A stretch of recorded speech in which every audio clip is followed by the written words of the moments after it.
Boa tarde a todos. Hoje vamos dar seguimento aos seminários em aquecimento ao Congresso do EBA. E hoje o seminário Átomos tem o grande prazer de receber a professora Elaine. A professora Elaine é doutora em Ciências em Engenharia Metalúrgica e de Materiais pela Copa UFRJ, com ênfase em corrosão e eletroquímica. Atualmente é professora do Departamento de Química Fundamental da Universidade Federal Rural do Rio de Janeiro e pesquisadora colaboradora do Laboratório de Ensaios Não Destrutivos, Corrosão e Soldagem, LNDC, na UFRJ. A professora Elaine possui uma ampla experiência nas áreas de corrosão, eletroquímica e espectroscopia vibracional.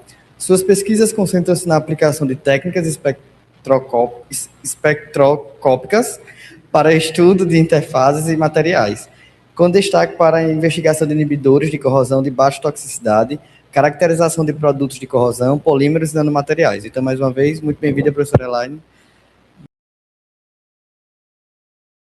Boa tarde, pessoal. Agradeço pela apresentação. Como foi falado, né, eu sou doutora em corrosão, então hoje eu vou torturar vocês um pouquinho com alguns dados eletroquímicos, tá? Mas tentando focar mais na informação que a espectroscopia Raman de superfícies traz para a gente, né? Porque ela atua como se ela fosse uma lupa diretamente na interface, tá? E aí eu quero trazer um pouquinho desses resultados aí que foram compilados na minha tese de doutorado, no pós-doutorado, na pesquisa que continua, né, até hoje. E espero que vocês gostem. Podem interromper, tá? Para perguntar, se vocês sentirem a necessidade. E, bom, vamos lá. Eu estruturei essa apresentação quero trazer para vocês um pouquinho a importância do cobre e das suas ligas, né? Porque quando a gente fala de corrosão, geralmente a gente pensa em aços, né? E, de fato, o aço, ferro, né, e os aços são o material metálico mais usado, né? E, portanto, que mais sofre corrosão. Mas o cobre também sofre corrosão e a demanda global por cobre está aumentando muito, principalmente por conta das tecnologias verdes de geração de energia, tá? Falar um pouquinho dos inibidores de corrosão, né, que são a estratégia mais amplamente utilizada, né, para mitigar a corrosão. Trazer uma introdução bem breve aí da espectroscopia Raman e do que é o efeito Serge, né, que é o efeito Raman de superfícies. A metodologia que eu usei na aquisição desses dados e os resultados principais aí para os meus 3 inibidores, que são da família dos imidazóis, tá? Bom, o cobre é o terceiro metal mais utilizado no mundo, né?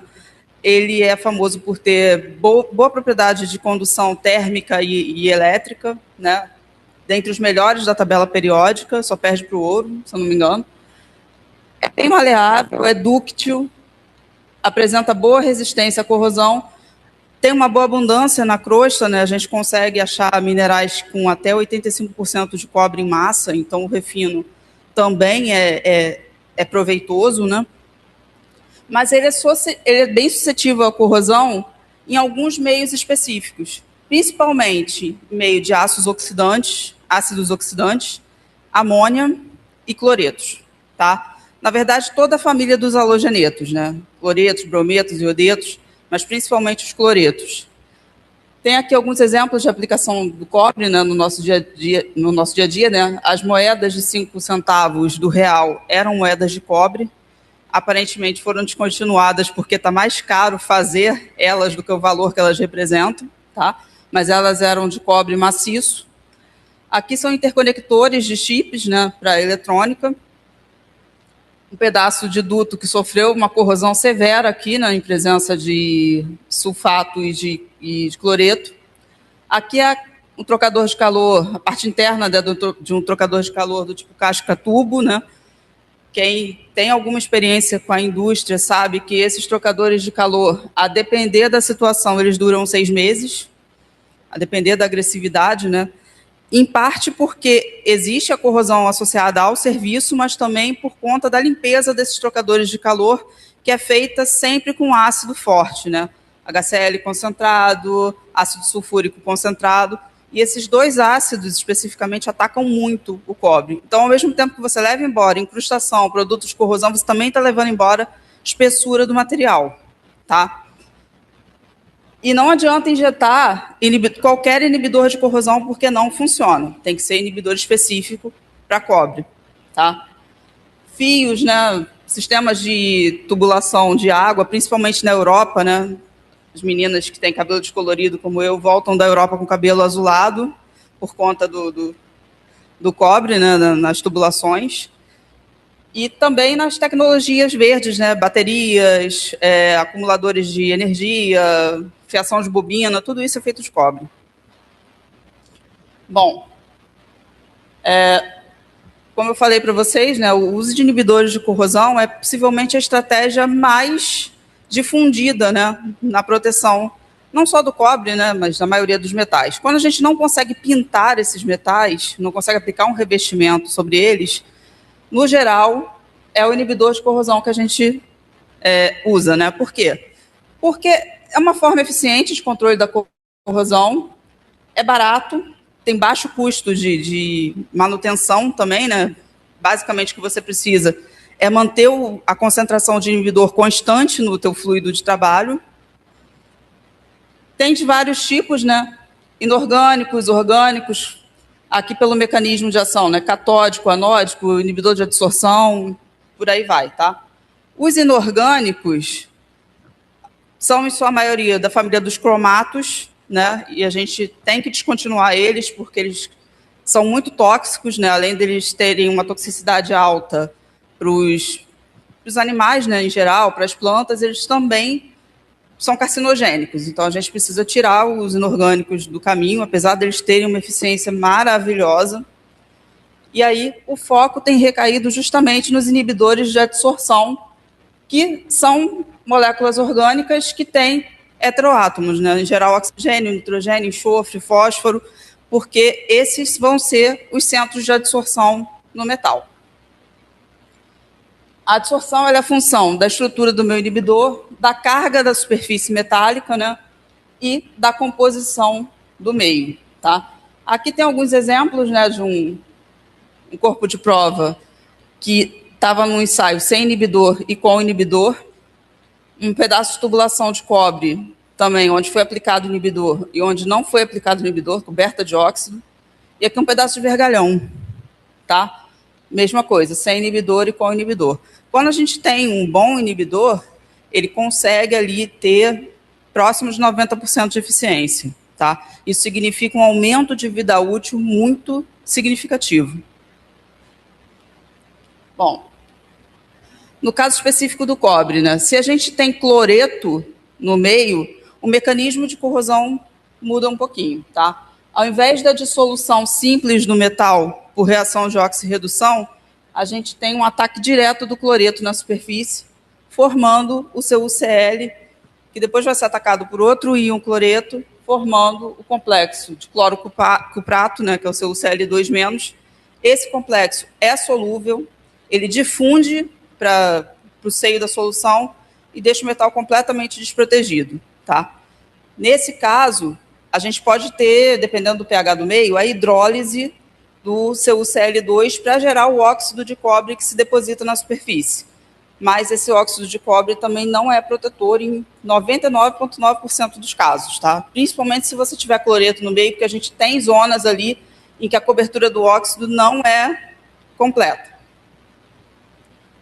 Se eu não tenho cloreto, o principal mecanismo, né, é a dissolução do cobre por uma reação de oxirredução. Os inibidores mais comuns do cobre são da família dos benzotriazóis, né? Tem essa estrutura molecular aqui. Os mais comuns são, além do próprio benzotriazol, que você consegue comprar ele em escama, né, para você preparar uma solução, ou até mesmo já o inibidor pronto, só para injetar.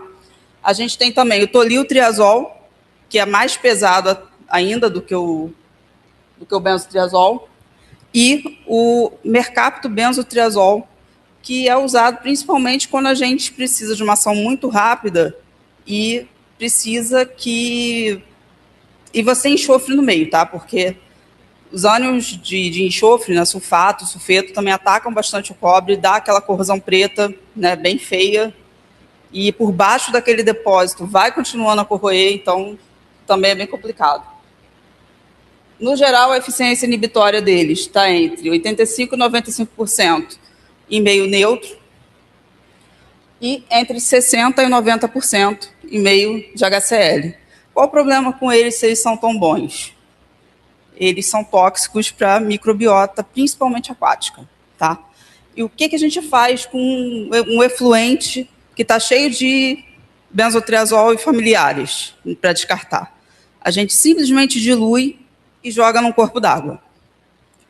Não tem nenhuma estratégia para tirar esse benzotriazol da tua solução para ser descartado. Tá? É meramente diluição. O problema é que isso vai acumulando no meio ambiente, né?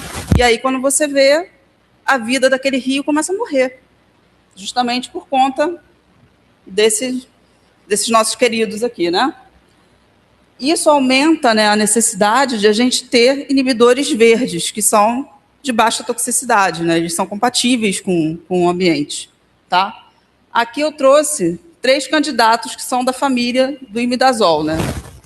O próprio imidazol, que seria a molécula mais simples, né, com o espectro mais fácil de interpretar. Um derivado, que é o 4-metil-imidazol, e um derivado de maior massa molecular, que é a guanina. Todas essas moléculas a gente encontra de uma forma ou de outra na natureza. Tá? Imidazol é resíduo do aminoácido histidina, então ele está presente na maioria dos seres vivos. O 4-metil é um derivado de imidazol, tem uma metila aqui na posição 4, né? É um componente do corante caramelo 4. Ele não causa câncer, tá? É mito. E tem a guanina, que é uma base nitrogenada do DNA, tá? A gente encontra até uma concentração residual natural de guanina nas águas superficiais, né? Que é resultado da morte das células, né? Quando uma célula morre, o DNA dela vai para o meio e é parcialmente hidrolisado e libera guanina. Então, tecnicamente, esses 3 seriam inofensivos para o meio ambiente. Tá? Bom, a maior parte da testagem de inibidores de corrosão, ela se resume a você fazer um ensaio eletroquímico ou um ensaio de perda de massa, ver se ele funciona ou não. Vou calcular a eficiência de inibição a partir de quanta massa ele perdeu ou não, ou do quanto a corrente foi diminuída, né, no caso do ensaio eletroquímico. E aí, se funcionou, ótimo, vamos usar. Se não funcionou, descarta, vamos para a próxima. Tá? Qual o problema desse tipo de abordagem?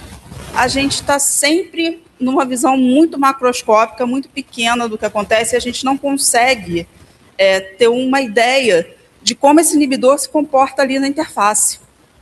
Né? O que acontece nessa ligação? É uma fisiosorção, é uma quimisorção? Tem uma reação química na interface? Tem precipitação de um composto ou não? Ele decapa o óxido? A gente não sabe. Tá? Então, é necessário acoplar uma técnica espectroscópica nesse tipo de análise. E aí eu trouxe, né, a minha especialidade, que é a espectroscopia Raman. Bom, ela é uma técnica da espectroscopia vibracional, como a espectroscopia no infravermelho, tá? Botei informação da vibração molecular. Se baseia no efeito Raman, que é o espalhamento inelástico de luz, que ocorre quando a luz interage com a minha molécula. Tá? Eu tenho um fóton incidente que vai interagir com a minha molécula, que é o esquema de oscilador massa-mola, tá? Que a gente usa para fazer a modelagem física mais simples. E, a partir daí, eu tenho uma porção de luz que é transmitida, que é espalhada, mas com o mesmo comprimento de onda do laser, que é o espalhamento Rayleigh. O fóton só muda de direção. E eu tenho os espalhamentos com frequência diferente da inicial, que é o espalhamento Raman. Tá? A gente pode ter Raman na região Stokes e na região anti-Stokes. Tá? Aqui o fóton sai com energia menor do que o fóton incidente, e no anti-Stokes vai sair com uma energia maior do que o fóton incidente. Tá? Para os propósitos gerais, a gente usa esse aqui, que é o espalhamento Raman-Stokes. Essa diferença aqui que vocês estão vendo, que é o menos V, é justamente a frequência vibracional do meu oscilador, da minha ligação química, tá?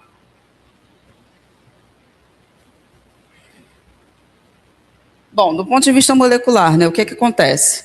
Eu tenho um fóton incidente que vai promover a minha molécula a um estado excitado virtual, tá?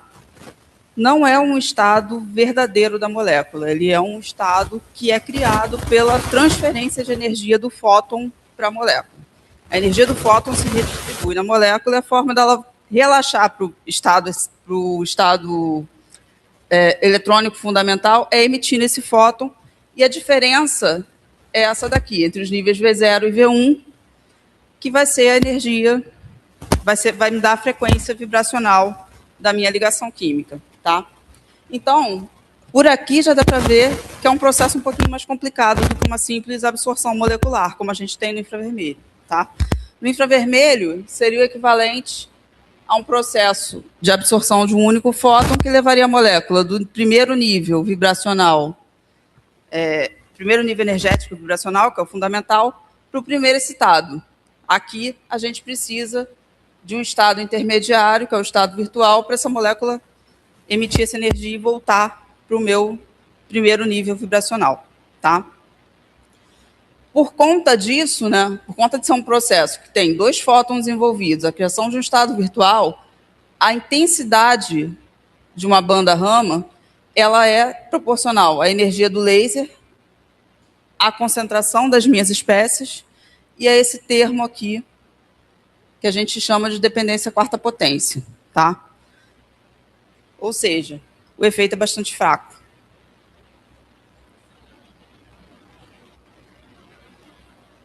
O espalhamento Raman normal, um fóton em cada 1 milhão sofre o espalhamento Raman, tá? Então, é uma técnica que precisa de uma ótica muito sensível, precisa de um bom espalhador, na maior parte das vezes, e precisa de um bom operador. Dito isso, também é uma técnica que tem muito valor. Por quê? Porque em um espectro só você consegue acessar praticamente todas as frequências vibracionais possíveis, né? Você sai lá do 0, a depender do instrumento, tá? E chega até 4.000 centímetros a -1 num único espectro, tá? No infravermelho você teria que pegar ali a região entre 10 e 400, que seria o infravermelho longínquo, e depois ter uma instrumentação diferente para a gente conseguir chegar ali na região do médio, né, que é de 400 a 4.000, tá? E ainda tem o NIR também, que é acima de 4.000. Tudo isso tem instrumentação diferente. No Raman, a gente consegue chegar ali de 0 a 400, a 4.000 centímetros a -1 num único espectro, tá? Como os processos são diferentes, a intensidade das bandas também é diferente, tá? Entre o Raman e o infravermelho. Infravermelho é uma técnica muito boa para agrupamentos polares, porque a minha molécula ela já precisa ter um momento de dipolo intrínseco, ou da molécula como um todo, ou da ligação química, para que haja a absorção no infravermelho. Então, um grupamento muito polar, como uma carbonila, uma hidroxila, vai dar um sinal excelente no infravermelho, tá? E foi por isso que o infravermelho ganhou essa atribuição histórica de ser uma boa técnica para reconhecer grupamentos de estrutura orgânica, né? No Raman é o contrário, a gente trabalha com a polarizabilidade molecular, tá? É um momento de dipolo induzido, ou seja, a minha molécula não precisa ter um momento de dipolo intrínseco, mas a radiação, quando atingir a minha molécula, vai deformar a nuvem eletrônica da molécula, e aí eu vou ter o meu sinal Raman, tá? Então, quanto menos polar for a minha ligação, melhor vai ser o meu sinal. Por isso que, por exemplo, num polímero, tá? Vamos dizer uma poliamida, que tem ligações amida, que são muito polares, e tem toda aquela cadeia carbônica de baixa polaridade, tá? Aquele grupamento muito polar ali da carbonila, ele vai aparecer bem no infravermelho, mas no ramo é uma bandinha pequenininha. Por outro lado, toda a estrutura da cadeia carbônica aparece muito bem no espectro Raman, tá? Então, eu consigo ver se a minha cadeia carbônica está inteira, se houve uma mudança de orientação, uma mudança de fase cristalina, tá? Dito isso, as técnicas são complementares. A espectroscopia Raman, ela ainda permite, né, o efeito CERS, que é o efeito de espalhamento Raman intensificado por superfície, tá? O conceito é um pouquinho estranho. E a matemática por trás dele é bem longa e bem complicada. Então, eu vou cortar e vamos ficar só no qualitativo, tá? O que acontece? No espalhamento Raman normal, eu tenho aqui as minhas moléculas que estão ali no meio material, o laser vai incidir e eu vou ter uma quantidade de fótons espalhadas ali que é bem pequenininho, tá? Então, é aquele processo anterior que eu mostrei para vocês com os 2 níveis ali eletrônicos e vibracionais. No espalhamento Raman intensificado por superfície, eu preciso de um substrato, tá? Um substrato metálico que tem ali umas nanoestruturas que vão funcionar como se fossem pequenas antenas, concentrando o meu sinal do laser.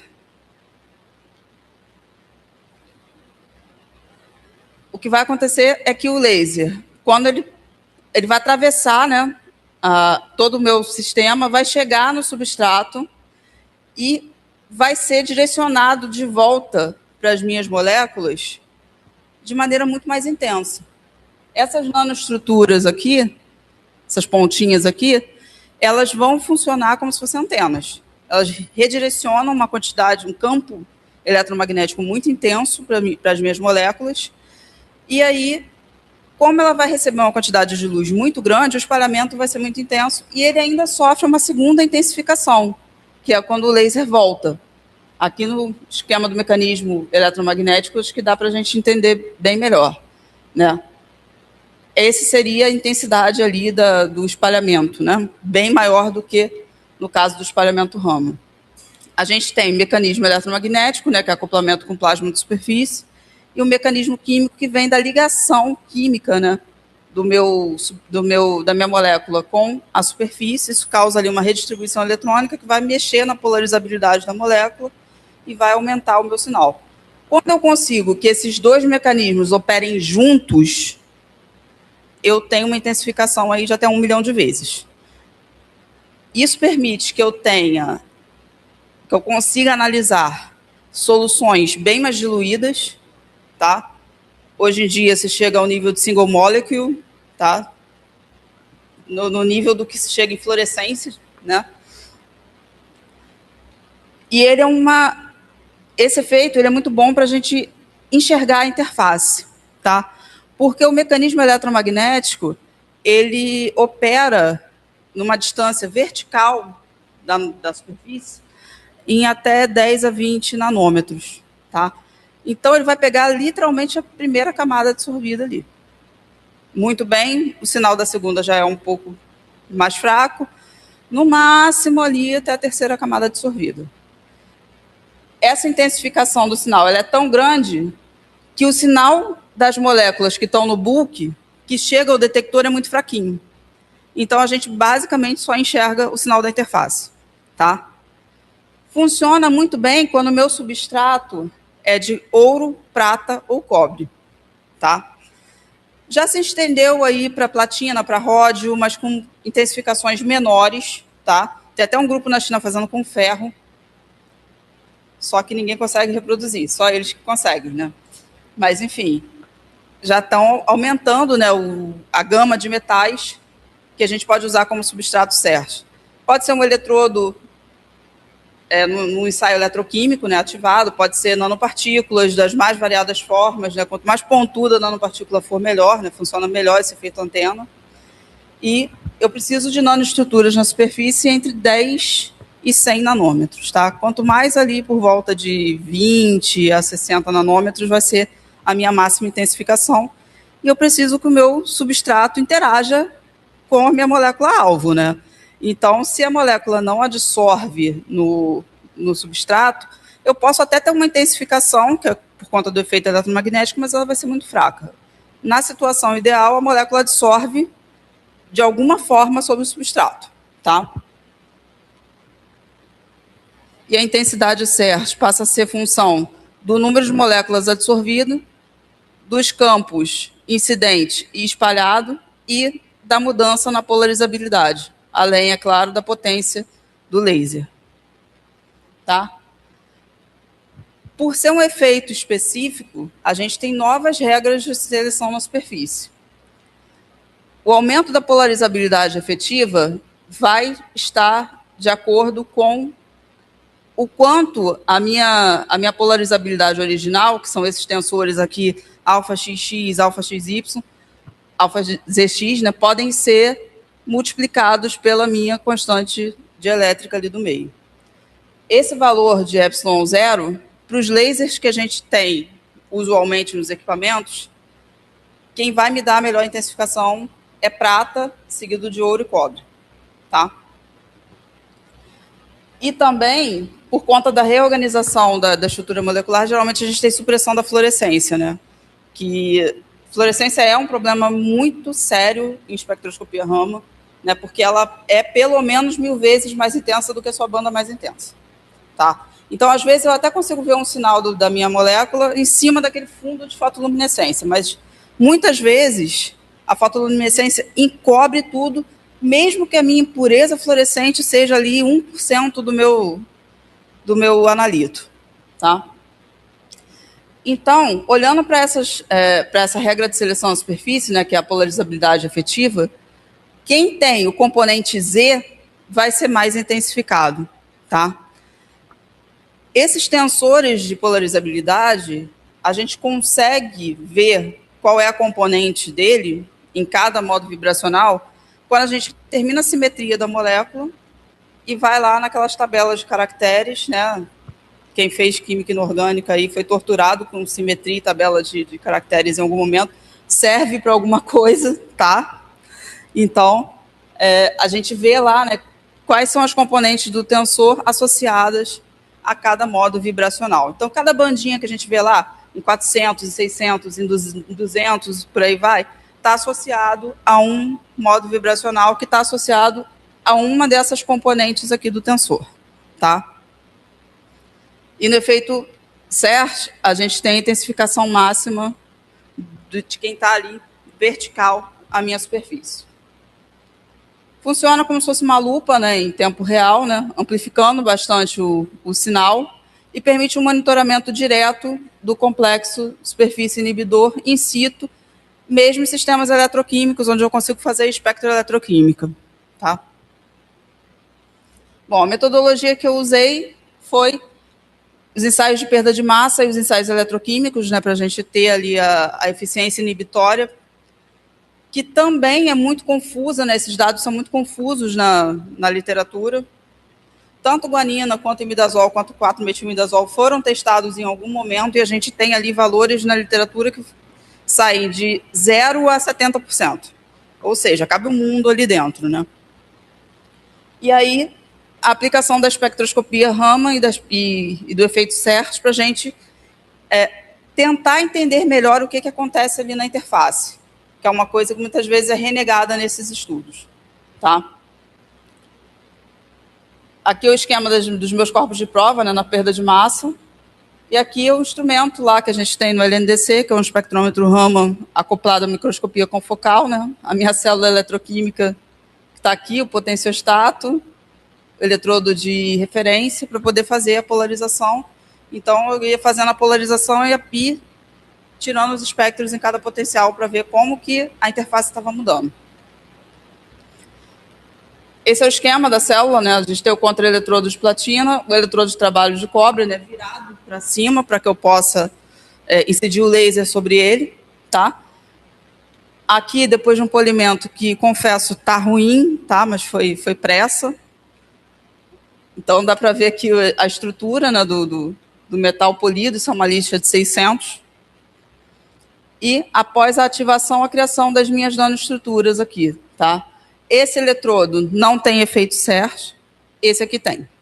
Tá? Essa ativação é muito simples, é um ciclo de uma voltametria cíclica, né, só com uma solução de cloreto, bem rapidinha, para gerar essas nanoestruturas aqui. Bom, começar com os resultados do imidazol, né? pH básico, neutro e ácido, né? Eu testei tudo para ninguém dizer que eu pulei um pH, por isso que ele não funciona.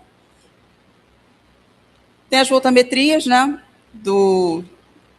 Da solução de cloreto em pH 6, pH 8,3 e do imidazol em pH 8,3. O pH 8,3 é justamente porque quando você prepara a solução de imidazol, dissolvendo 0,01 molar de imidazol, o pH já salta naturalmente para 8,3 por conta da hidrólise. Tá? Então, toda vez que eu tenho solução de imidazol, eu tenho imidazol e a sua forma protonada em equilíbrio na solução. Dá para ver aqui que não tem mudança significativa, né, do pH quando a gente tem só o eletrodo de cobre com solução de cloreto. É normal, é esperado, em mecanismo de corrosão de cobre, quando a gente tem cloreto, quem domina é o cloreto. E quando a gente adiciona o imidazol, eu já tenho um aumento da corrente catódica, que já não é um bom sinal, né? Se eu tenho um aumento da corrente catódica, mais metal foi dissolvido para ser reprecipitado. Então, só por isso aqui a gente já põe um pé atrás. Mas aí a gente pode até dizer, né? Não, mas uma voltametria é um ensaio que você faz ali no máximo meia hora, né? De repente, a interface ainda está ali no estado transiente, a gente não pode afirmar muita coisa. Então tá. Fiz a perda de massa em vários tempos de imersão diferentes, tá? De 2 horas a 1 semana. Os resultados para o branco estão aqui, os resultados para o imidazol, sempre valores de perda de massa maiores do que o branco, tá? Isso em pH 8,3. Os corpos de prova, antes da imersão, tá? Carinha característica de cobre, né? Aquela superfície avermelhadazinha. Pós-imersão, no branco, já está ali bem mais escurecido, né? Amarronzado, quase preto. E no imidazol, ele vem um pouquinho mais clarinho, mas já bem amarronzado também, tá? E a solução, depois do teste com o imidazol, ficou azul. O que não aconteceu no branco.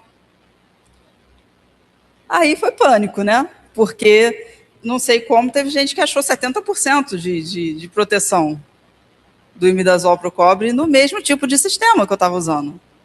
Aí a gente troca reagente, troca o metal, troca a vidraria toda, reza, coloca um galinho de arruda do lado da bancada, ferradura, e continuava dando o mesmo resultado. Então vamos para a espectroscopia, né? Alguma coisa que a gente deve ter de luz, né?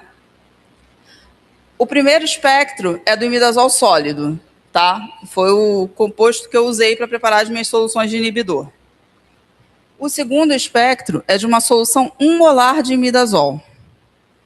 Não foi a que eu usei, mas uma solução mais diluída do que 1 molar eu não tenho sinal. O sinal é basicamente de água, tá? Então eu trouxe esse espectro aqui para a gente ver como o efeito da solvatação já reorganiza a estrutura da molécula. O imidazol forma uma ligação de hidrogênio muito forte com a água, e isso meio que dá uma bagunçada ali na estrutura da molécula.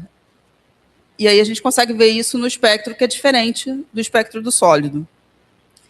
E aqui é o espectro CERS da solução 10 a menos 3 molar. Olha que sinal bonito. Por quê? Porque aqui eu tenho uma interação significativa da minha molécula com o metal, tá? O efeito CERS está funcionando, tanto que a gente tem aqui a intensificação, senão eu não conseguiria ver nada. E eu tracei essa linha vertical aqui, porque ela é que separa os modos fora do plano dos modos no plano. Os modos no plano, que são esses acima de 1000, eles todos têm componente Z. Os modos fora do plano não tem, tá? Então, a gente tinha que ter uma intensificação muito grande dos modos no plano, como observa, né? E aqui a gente tem alguns modos fora do plano, alguns que nem aparecem no espectro da solução aquosa. Tá? Isso aqui é devido à intensificação, e como eu tenho aumento de intensidade, tanto dos modos que têm a componente Z, como aqueles que não têm a componente Z, a minha molécula muito provavelmente está inclinadinha em direção à superfície. Tá? Tendendo a ficar mais para vertical do que para horizontal, tá? Mas ela está inclinadinha ali.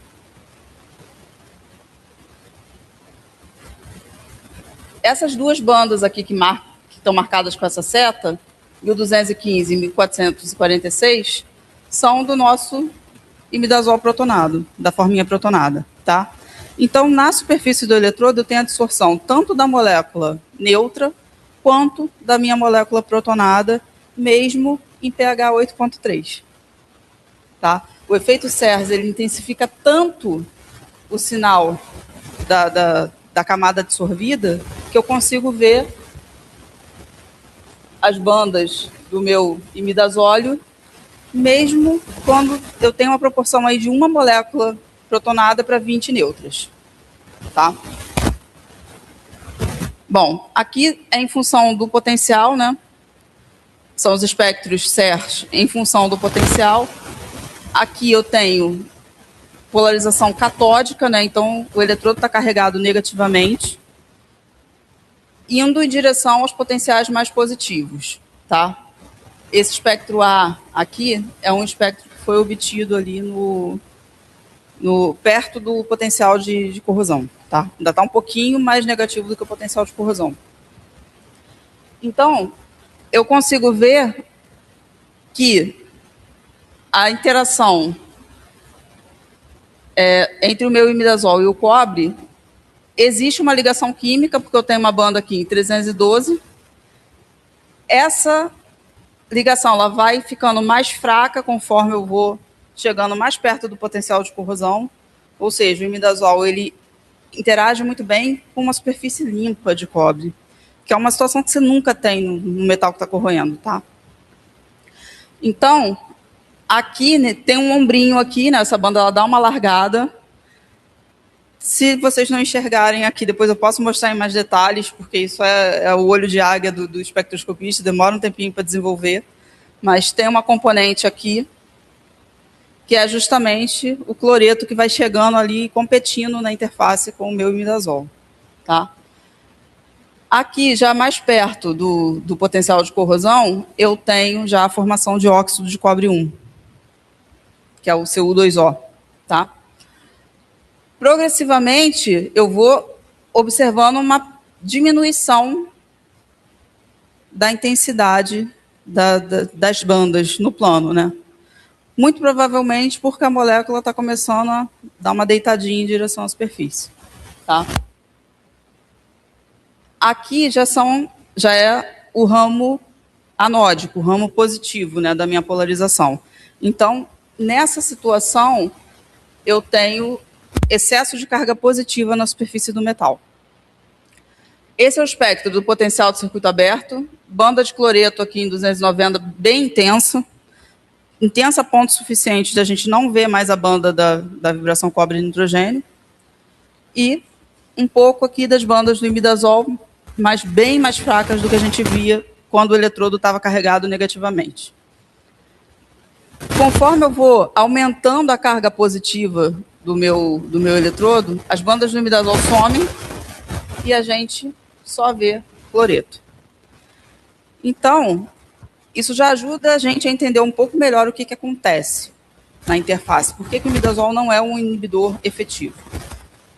Porque ele interage muito bem com o meu metal totalmente reduzido. Mas ele não absorve tão bem em cima de um óxido. Toda vez que eu tenho um meio neutro ou básico, e o cobre está nele, você vai ter ali uma cobertura de óxido. Mesmo que não seja visível a olho nu, mas alguma coisa ali tem de metal oxidado. E o imidazol não interage muito bem com esse metal oxidado. Prova disso é que chega cloreto e a banda do cloreto vai aumentando. Aqui, nessa última polarização, que é 0,4, dá para ver uma camada mesmo de seu UCL no eletrodo, né? Se eu tirar e secar, ele fica branco, tá? Então, o imidazol, quando ele está próximo do potencial de corrosão, ele se coordena com o cobre 1 e sofre o desproporcionamento, gerando o complexo de cobre 2, que vai para o bulk da solução, por isso que ele fica azulzinho, cobre e mais imidazol. Então, aqui eu não tenho eficiência de proteção nenhuma, não tem como ter, tá? O mesmo tipo de resultado a gente observou no pH 7, tá? E aqui já é para o pH 2, ou seja, meio ácido. Voltametria muito parecida, né, com o aumento da corrente catódica quando a gente tem imidazol no meio. E a redução do hidrogênio aqui, tá? A maior diferença do voltamograma anterior para esse é porque a gente tem meio muito ácido, então a reação catódica ali já é a redução do meu hidrogênio, tá? Perda de massa. Deixamos aí 72 horas. Olha a tragédia. Tudo colorido. Aqui, por algum alinhamento de planetas que a gente não entende direito, a gente ainda viu 16% de eficiência inibitória, que é nada, né? Um bom inibidor está acima dos 85%. Então, você injetar imidazol na tua corrente, se bobear, piora, né? Se o meio estiver neutro ou ligeiramente básico, o que acontece é que você decapa a superfície. Aqui ele ainda dissolve fracamente. Esses são os espectros, né, da solução ácida. Aqui é perto do potencial de corrosão, então tem umas bandinhas aqui que são dessa forma aqui. Ainda está dissolvido ali, muito fracamente, mas está. Conforme eu vou tornando o potencial mais catódico, eu tenho redução desse cara aqui para dar a molécula neutra. E, por fim, perto ali do potencial de evolução de hidrogênio, eu só tenho a molécula neutra dissolvida. E ali a gente tem um sinal bem intenso, né, bem característico da minha molécula, do meu imidazol. No ramo anódico, o comportamento é muito parecido com o que acontece ali na solução neutra, né? Absorve muito fracamente até chegar ali próximo do potencial de corrosão. Quando a gente aplica algum potencial mais positivo do que o potencial de corrosão, ele vai embora junto com o seu UCL, junto com tudo mais, e forma aquele complexo de cobre 2, tá? Tanto que, depois de alguns dias de imersão, se você for fazer a medição do pH da solução, esse pH está em 6. Começou em 2, está em 6, 7. 4-metilimidazol. A gente testou o 4-metilimidazol porque tem uma referência que fala em solução de ácido sulfúrico que esse cara aqui tem uma eficiência inibitória de 90%. E aí a gente parou para pensar, cara, não tem nada que explique a presença de uma metila causar uma diferença tão grande. Mas mesmo assim, vamos lá testar, né? Então, fizemos os mesmos tipos de experimentos que a gente fez para o imidazol, a gente repetiu para o 4-metilimidazol, tá? E o padrão foi o mesmo, né? Aumento da corrente catódica em pH 8,8, mesma coisa para o pH neutro, tá? Perda de massa também em vários tempos de imersão. Dá para ver que sempre é maior do que o que a gente tem do branco, né? E é maior até do que a do imidazol. Então, para meio neutro é uma tragédia completa. E o corpo de prova que saiu da imersão no 4-metilimidazol saiu verde. Completamente verde. Isso daqui é o cloreto básico de cobre, clinotacamida. Então, não tem como dizer que esse cara inibe nada. Existe um equilíbrio tautomérico, né, entre o 4-metilimidazol, né, que é com o nitrogênio 1 protonado e o nitrogênio 3 protonado, tá? Por que eu estou trazendo essa informação para vocês? Primeiro, para dizer que a química de superfície, que a química de solução desses imidazóis não é tão simples quanto a gente pensa. Segundo, para dizer que se 2 caras podem absorver, por que é tão ruim? Bom, começando aqui com os espectros que foram adquiridos próximos ao OCP. Eu tenho a minha molécula neutra absorvida, né? Esse é o tautômero N1H, tá? Por quê? A banda principal dele está aqui perto de 1560. Então, próximo do potencial de corrosão, o outro tautômero não chega nem perto da minha superfície, né? Ele ignora. Então, eu tenho só uma forma capaz de absorver. Dá para observar desde sempre aqui, né, os modos do cloreto. Então, eu tenho competição de cloreto com o meu 4-metilimidazol. Tem aqui os modos fora do plano, né, que também são modos que tem a componente Z não tem componente Z no modo, né? E esses modos aqui acima de 800 centímetros a menos 1 são todos modos no plano que tem a componente Z e que são bastante intensificados, portanto, a orientação do 4-metil também é ali mais inclinadinha, quando a gente está mais perto do potencial de corrosão, e mais vertical, quando a gente está com o eletrodo polarizado catodicamente. Ou seja, quando eu tenho excesso de carga negativa no metal, a molécula tende a ficar perpendicular à superfície. Quando eu vou chegando à situação do potencial de corrosão, eu tenho formação de óxido, adsorção de cloreto e a minha molécula fica um pouquinho mais inclinadinha, tá? Aqui tem um esquemazinho, né, da adsorção do 4-metil, né, pelo nitrogênio 3 aqui. E um detalhe chamou a atenção da gente quando a gente estava já num potencial bem negativo, tá? Que é o surgimento da banda em 1598 centímetros a menos 1, que é correspondente a esse segundo tautômero. Então, é a primeira vez que a gente... Foi a primeira vez, na verdade, que foi reportado equilíbrio tautomérico na superfície do eletrodo modulado por potencial, tá?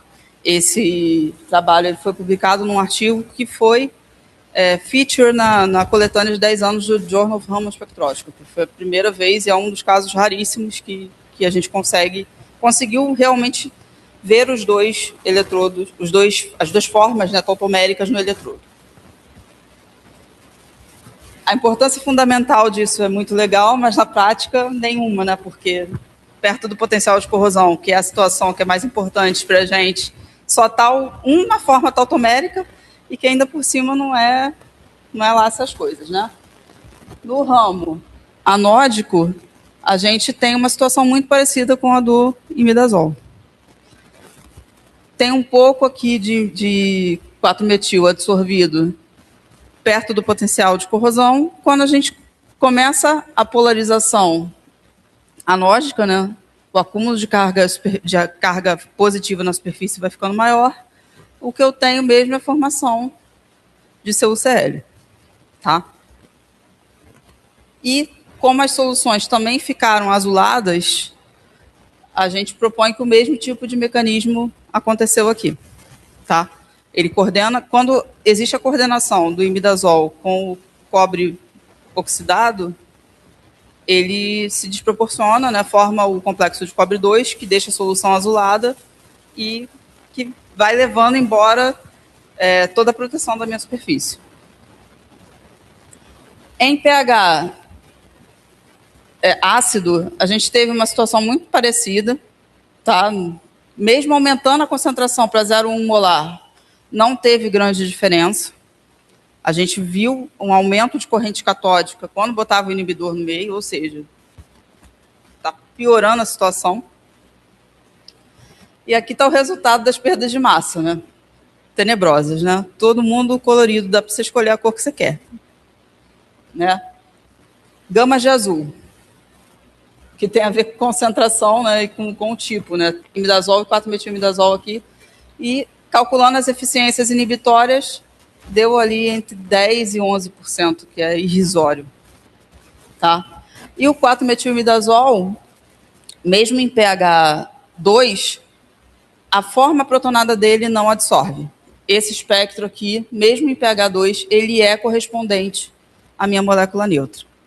Então, como em pH 2 eu tenho muito pouco teor de molécula neutra para absorver na superfície do eletrodo, não tem proteção significativa nenhuma.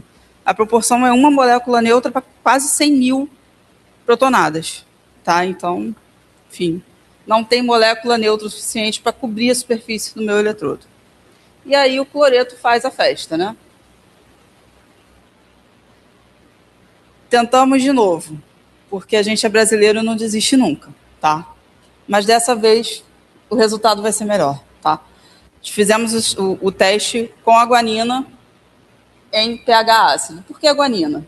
Primeiro porque é um composto que já é abundante, né, no meio ambiente, está onipresente em tudo que é vivo, então a chance dela ser tóxica é muito pequena, tá? E porque ela tem esse anelzão aqui fundido no meu anel imidazólico. E os resultados da literatura, no geral, mostram que quanto maior a massa molecular e quanto mais centros de adsorção possíveis, maior é a chance de você ter uma boa eficiência inibitória, tá? Os nossos testes foram feitos todos em pH 2, porque guanina, infelizmente, não é solúvel em pH neutro. No pH 2 já é difícil de solubilizar ela. Acima, então, entre 3 e 10, ela é virtualmente insolúvel. Aqui a gente tem o voltamograma em preto, é do branco, e das outras cores são de soluções contendo guanina em diferentes concentrações. Tá? Essas voltametrias já deixaram a gente um pouco animado, porque a corrente anódica foi menor do que a do branco, em todos os casos, e a catódica também. Tá? E aqui a gente usou o eletrodo com rotação de 1000 RPM para evitar qualquer perda de guanina, né, da solução por precipitação. Curva de polarização, né? Em preto é da solução sem inibidor. Essa vermelha aqui é da solução contendo a menor concentração de inibidor, que foi 10 a menos 4 molar. Tudo isso aqui pH 2, tá? E as outras duas aqui, a azul foi 5 vezes 10 a menos 4 molar de guanina. E a rosinha foi 10 a menos 3 molar de guanina, tá? Dá para ver aqui, primeiro, uma pequena diferença, né, quando a gente tem as maiores concentrações, e segundo, uma tendência de formação de patamar, que é característico de passivação, tá? Então, essa região aqui é uma região de dissolução ativa do metal, até que aqui eu tenho uma inclinação diferente da minha curva de polarização, que tem a ver com a adsorção da molécula. Esse pico aqui, ele está associado com a formação de um composto entre a guanina e o cobre, um composto insolúvel, que depois que precipita na superfície, eu tenho o estabelecimento do patamar de corrente. Tá? E se eu deixar mais tempo em imersão, eu vou ter uma diminuição ainda maior do que aqui, que for pouco tempo. Tá? Então, no início, o meu eletrodo está aqui com a carinha de cobre. Atravessado essa região aqui do pico, ele fica branco. Tá, mas ele fica branco por quê? Pode ser meramente precipitação de CuCl, que é branco. Tá? Depois, quando a gente faz os espectros de superfície, a gente vai ver que é um complexo da guanina com o cobre. Tá? Então, aqui funcionou. Os ensaios de impedância eletroquímica, né? Aqui é com 1 hora de imersão, mas mesmo em pouco tempo de imersão, a gente já consegue ver, né, a abertura do arco, aumentando a resistência à polarização, ou seja, aumentando a dificuldade da corrosão acontecer. E depois de 8 horas, a solução mais concentrada, ela começa a abrir o arco começa a abrir, ou seja, está formando barreira. E aqui, depois de 24 horas, eu tenho um aumento muito grande da minha resistência à polarização. Ou seja, depois de 24 horas de imersão, a solução mais concentrada deve me dar um bom resultado de proteção. Tá? Porque esse tipo de comportamento aqui é comportamento de revestimento encharcado. Então, é como se estivesse formando ali uma pátina em cima do eletrodo, que ainda está encharcada, né, porque está meio aquoso, mas que está ali conferindo uma boa proteção já. Os ensaios de perda de massa. Aqui é quando o meu corpo de prova entra no ensaio, né? Depois, esse é o do branco, está um pouquinho ali mais amarronzado, está com uma cara atacada, porque as fotos, infelizmente, não ficaram muito boas, né? Aqui, com a menor concentração, a gente já achou 15%. Dá para ver que esse filme não é aderente, né? Ele é muito fininho, não tem guanina o suficiente para formar o composto, então tem pedaços faltando ali. Quando a gente está na concentração intermediária, eu já tenho uma cobertura superficial melhor, mas ainda dá para identificar algumas zonas de porosidade, como aqui, por exemplo. E quando eu estou na minha maior concentração, de 10 a menos 3 molar, aí sim, eu tenho a formação de um filme bem bonitinho. Tá? E 86% de eficiência inibitória. Então, aqui funcionou. Né? Aqui são os MEVs da superfície. Né? Esse é o corpo de prova, né? O pedaço de cobre que estava na solução sem o inibidor de corrosão. Dá para ver que essa superfície está bem rugosa, foi bastante atacada. A seção transversal mostra isso, ó, zonas de penetração em direção ao buque do metal, bastante rugosidade superficial. E na solução que tinha a maior concentração de guanina, tem a formação dessa rede aqui. Parece uma teiazinha de aranha, né? Indica a formação de um complexo polimérico que tem essa estrutura aqui, né? Uma molécula de guanina, cobre, cloreto, possivelmente monohidratado. Tá? E a proteção se mantém até 60 graus. O aspecto da seção transversal da superfície está bem mais lisinho, né? Ou seja, foi muito menos atacado, tá? E eu tenho um filme aí que vai de 30 a 40 micras, né, de espessura. Um filme bem espessinho, bem contínuo, bem bonitinho, tá? Ele é aderente, tá? Isso aqui, essa delaminação aqui foi por causa do embutimento, do corte para fazer o MEV, tá? Mas ele é bem aderente. Ele é tão aderente que só sai com limpeza mecânica. A gente precisa escovar mesmo para tirar tudo. E quando a gente vai olhar o espectro, né? Esse aqui é o espectro da guanina sólida. Não tem espectro da solução, porque, enfim, a concentração que eu consigo é muito pequenininha, não dá sinal. E esses são os espectros CERS, tudo aqui no potencial de corrosão.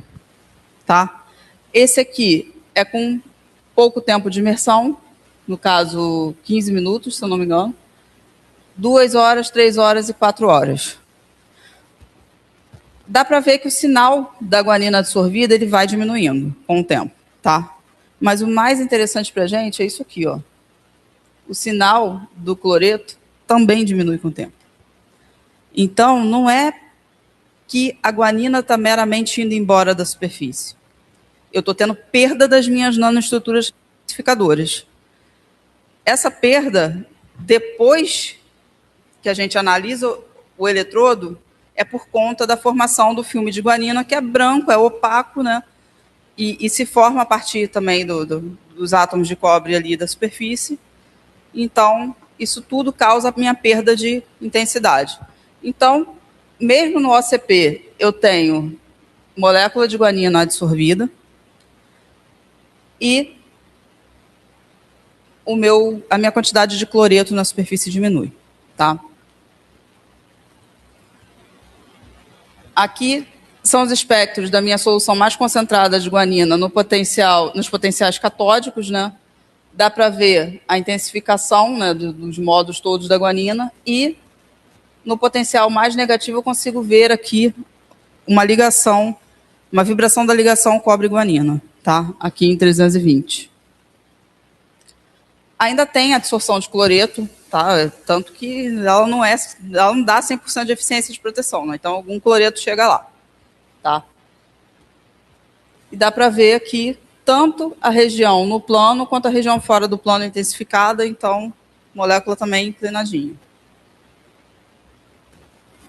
No ramo catódico, no ramo anódico, perdão, a gente vê já que mesmo polarização positiva eu ainda tenho guanina. Ela absorve realmente bem melhor do que os imidazóis, tá? Aqui eu estou com 0,3 de polarização positiva, é 0,3 em relação ao OCP, então eu estou com 300 miliwatts de carga anódica, e ela ainda está aqui. Tudo bem que o cloreto também chega de forma bem significativa, tá?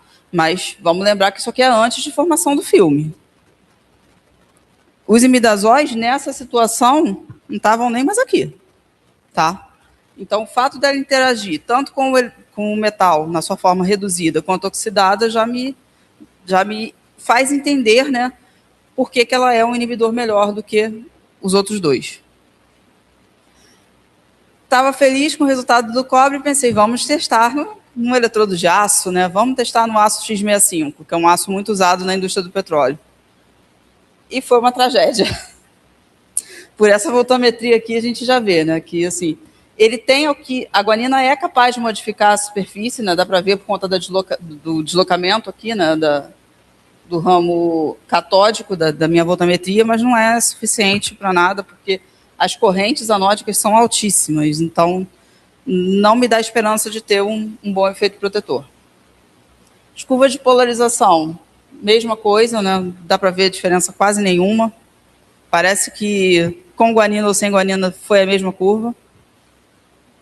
E a perda de massa, a gente só usou a solução 10 a menos 3 molar de guanina, deu uma eficiência inibitória de 22%, e quando a gente foi olhar, né, a cara do corpo de prova, que entrou assim lixadinho, bonitinho, e saiu já bem acinzentado, né, bem escurecido, e cheio desses floquinhos aqui de alguma coisa que a gente não sabia o que era até então, mas depois que eu consegui recolher os floquinhos e secar a estufa, eu vi que é guanina. Ela meramente precipita ali em cima do meu metal, tá? Ela não interage fortemente.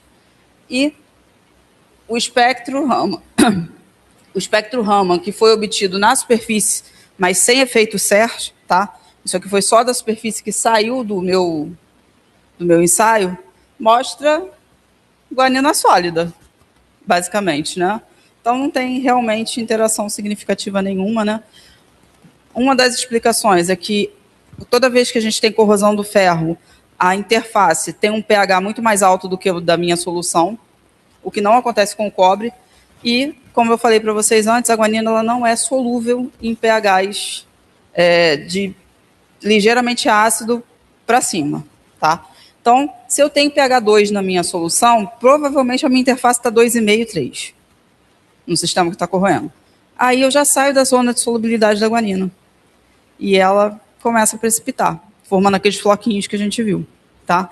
E aí não tem eficiência de proteção nenhuma, né? Então, concluindo, né? Não é um bom inibidor, não é um bom inibidor, é um bom inibidor para cobre. Tá? 86% de eficiência inibitória com 151 ppm em solução.